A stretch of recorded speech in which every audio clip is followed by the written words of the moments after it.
Australia Bangladesh প্রথম test নিয়ে বিস্তারিত জানাতে বার্তা কক্ষ থেকে যোগ দিচ্ছেন সহকর্মী ফেরদৌস ইসলাম। ফেরদৌস, ডারউইনে প্রথম টেস্টের প্রথম দিন ভালোই দাপট দেখাচ্ছেন টাইগার বোলাররা।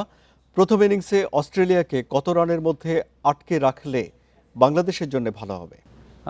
দেখুন, দাপটের কথা যদি বলি তাহলে বাংলাদেশ যে এই দাপট দেখাবে সেটা তো আসলে আমরা কেউ ভাবিনি কারণ বাংলাদেশের অস্ট্রেলিয়াতে যেই পেস শক্তি নিয়ে আসার কথা ছিল তা নিয়ে বাংলাদেশ আসতে পারেনি। বাংলাদেশের যেই ফ্রন্ট লাইনের দুই পেসার নাহিদ রানা, শরীফুল ইসলাম তারা ছিলেন না।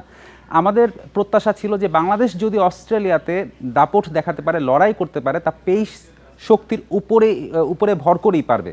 কিন্তু এরপর যখন আমাদের ফ্রন্ট লাইনের দুই পেসার নেই, আমাদের যখন প্রস্তুতি ম্যাচে এত খারাপ পারফরমেন্স, সেখান থেকে বাংলাদেশের যেই পেস ইউনিটটি আছে তারাই কিন্তু দুর্দান্ত পারফরমেন্স করলো। হাসান মাহমুদ, যদি নাহিদ রানা থাকতেন, যদি শরীফুল থাকতেন, হাসান মাহমুদের একাদশে থাকাটা সুনিশ্চিত ছিল কিনা আমরা জানি না, কিন্তু হাসান মাহমুদ কিন্তু 5 উইকেট তুলে নিলেন অস্ট্রেলিয়াতে এবং অস্ট্রেলিয়ার প্রথম দুই ওপেনারকে ফিরিয়েছেন। তারপর লোয়ার মিডল অর্ডারে উনি ধস নামিয়েছেন এবং হাসান মাহমুদের ক্যারিয়ারের তৃতীয় 5 সেটি অস্ট্রেলিয়াতে।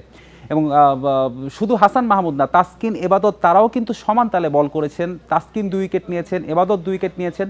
অস্ট্রেলিয়ার যেই 9 উইকেটের প্রতিটি পেসাররা নিয়েছেন। তাহলে বোঝাই যাচ্ছে যে বাংলাদেশের পেসাররা কতটা দাপট দেখাচ্ছে। এরকম দাপট দেখানোর পরে আসলে অস্ট্রেলিয়ার নিজেদের মাটিতে খেলা, বাংলাদেশের বিপক্ষে খেলা, সেখানে 500 রানও তো আসলে অবাক হওয়ার মতো কিছু ছিল না। সেখানে এখন কত রানে আটকিয়ে রাখতে পারবে সেই প্রশ্নটাই আসলে আমার কাছে মনে হয় অবান্তর।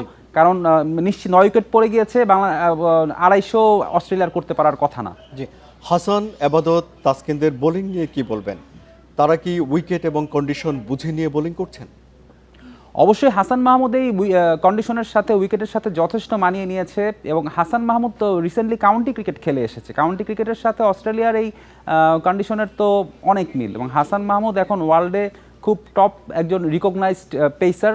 এবং একটা সময় ছিল যে বাংলাদেশের পেসাররা যখন এই যে ডাউন আন্ডারে অস্ট্রেলিয়া বা নিউজিল্যান্ডে খেলতে আসতো, ইংল্যান্ডে খেলতে আসতো, তখন আসলে এই পিচের সাথে মানিয়ে নিতে পারতো না, কন্ডিশনের সাথে মানিয়ে নিতে পারতো না, আসলে কীভাবে বল করতে হবে বুঝতে পারতো না।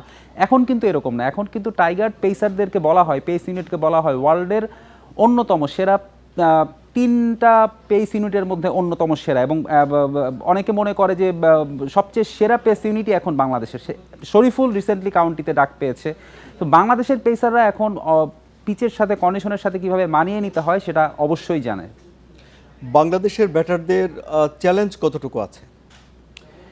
বাংলাদেশের মূল চ্যালেঞ্জটা বাংলাদেশের ব্যাটারদেরই নিতে হবে, কারণ বোলাররা কিন্তু যেটা করার সেটা করে দিয়েছে।